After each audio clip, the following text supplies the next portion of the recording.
นมันเป็นพลังงานขาตั้งเนาะน้ำหนักเป็น M และ G อัตราเร่งตาม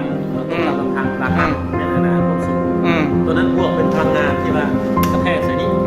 ในมาตรฐาน ISO ว่าสูงท่อเขาสั้นความดันเท่าไหร่ถ้ามันถ้าเอาขึ้นสูงสักไหน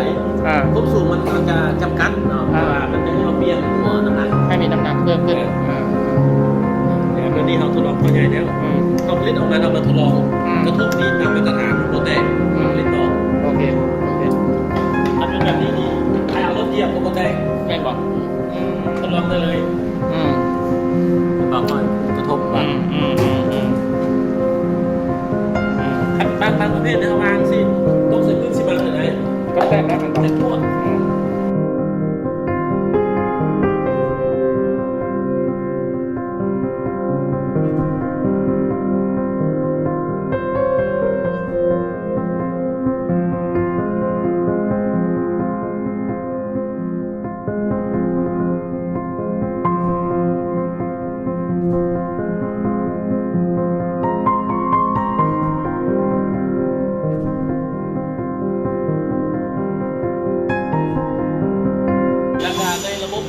ของเขาก็จะมี 5F หมอ3หมอสะดวกหมอสะอาดหมอสร้างคุณภาพหมอสร้างมาตรฐานหมอสร้างนิสัยบอกlearning doing taking acting เนาะให้เป็นข้อไปแล้วก็จะมีขบวนการ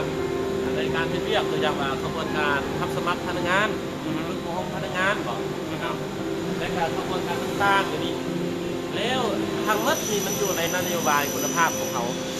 และนโยบายคุณภาพของเขายึดอยู่3จุด1เป็นคุณภาพ2ความเชื่อถือ3เป็นประสิทธิผลอันนี้เป็นจุดยืนในการพัฒนาโรงงาน